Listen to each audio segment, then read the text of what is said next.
Dans cette vidéo, nous allons parler du potentiomètre, d'accord? Et tout dit sur le potentiomètre et ensuite aborder le schéma synoptique d'un poste radio. Alors, voilà le poste radio que je suis en train de vous montrer. Nous avons enlevé cette plaquette-là de ce poste radio, d'accord? Voilà le volume qui est là du radio. Alors, la plaquette qu'on a enlevée, d'accord, de cette radio, on a enlevé deux plaquettes pour donner beaucoup plus d'informations, pour que vous puissiez mieux comprendre du fonctionnement synoptique d'un poste radio.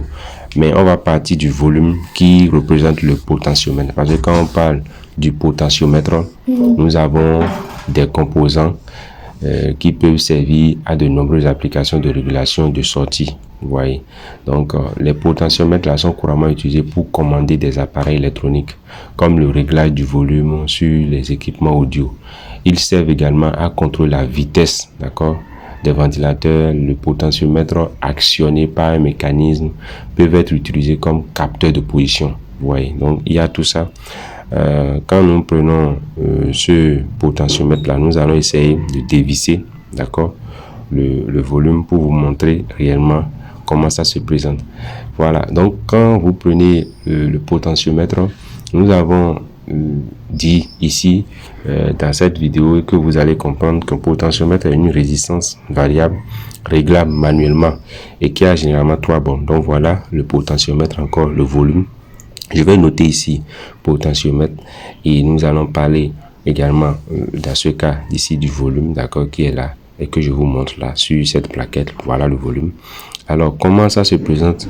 C'est schématisé, d'accord, en électronique d'une certaine façon. Et là, quand on va faire le schéma, vous allez voir ça a trois bornes, parce que pour fixer le volume, d'accord, sur la plaquette, nous avons trois bornes qui fonctionnent avec deux bornes qui solidifient, d'accord, le volume, qui soutient le potentiomètre sur la 4. Voilà. Donc pour schématiser cela, nous allons schématiser cela de cette façon, d'accord, où nous avons des fils, d'accord, enroulés qui descendent encore et qui présente ici une masse. Voilà. Donc quand nous allons parler des trois pieds du potentiomètre, à ce niveau nous avons le 1, d'accord, et n'est-ce pas, à ce niveau, d'accord, nous allons mettre le 2. Voilà. Donc quand on parle d'un potentiomètre, je suis en train de faire le schéma pour que vous puissiez mieux comprendre. Et au niveau de la masse, d'accord, nous allons mettre au niveau de la masse le 3. Voilà. Donc voilà un peu de façon schématisée le potentiomètre. Et quand on schématise comme ça le potentiomètre, ça dépend du volume et ça dépend de la fréquence du volume. Comment on fait le volume. Donc ici nous avons le 3, d'accord. Et par rapport à ça, sur la 4, c'est le volume qu'on a enlevé. Parce qu'à chaque fois quand ce volume tourne là, nous avons le 2 qui bouge. La partie du 2 qui bouge. Le 1 reste le 1 et le 3 reste le 3. Mais la partie du 2 nous permet, d'accord, d'avoir un signal comme nous le voulons. Ça peut être le début du signal, ça peut être le signal fermé, ça peut être notre signal au total. Deuxième cas, je vais schématiser un deuxième cas où nous avons le potentiomètre, le schéma du potentiomètre, et ici nous avons toujours le 1. Mais dans ce cas, nous avons le 2 qui va se présenter au beau milieu du fil enroulé. Voilà, et le 3 au niveau de la masse. C'est-à-dire, à ce niveau, nous avons tourné le volume au moitié. Et quand nous sommes en train de tourner le volume à sa moitié, d'accord, on peut représenter le volume ou bien le potentiomètre de cette façon. C'est-à-dire, nous sommes en train de rouler et le volume est venu à la moitié comme ça. Donc, au fur et à mesure que le volume évolue, le schéma change. Donc, nous allons faire un troisième schéma pour vous montrer comment ça se passe. Voilà, je suis en train de faire, nous avons les fils enroulés et nous avons ici la masse. Et à ce niveau, nous avons le 1, d'accord, et à ce niveau, maintenant, nous avons le 2. C'est-à-dire, nous avons tout roulé. Et au niveau de la masse, on a toujours le 3. Voilà. Quand vous regardez ces trois cas de schéma que j'ai montré, vous allez remarquer qu'on peut tout contrôler avec notre contrôleur. Dans le premier cas, nous avons le volume et nous avons une résistance R1 et R2. Mais quand vous regardez résistance R1 et R2, d'accord, quand dans le second cas, vous avez une résistance également R1 plus R2 qui va donner un volume V, d'accord, parce que nous sommes en train déjà de rouler dans le deuxième cas. Et dans le troisième cas, vous allez voir, nous aurons une résistance totale, d'accord, qui serait toujours égale à R1 plus R2, qui sera maintenant n'est-ce pas, égal au volume total. C'est-à-dire, ça sera égal à la résistance totale. Voilà. Donc, c'est le troisième schéma, ça. Mais quand à chaque schéma, vous devez comprendre comment le truc évolue. Comment nous avons le volume qui évolue, comment le potentiomètre travaille.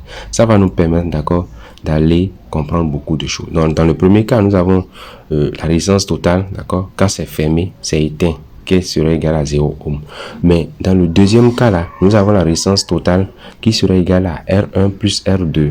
Mais là, dans ce cas, nous sommes à la moitié, d'accord, de ce volume. Donc, on met R1 plus R2 qui va donner une résistance R. Vous voyez?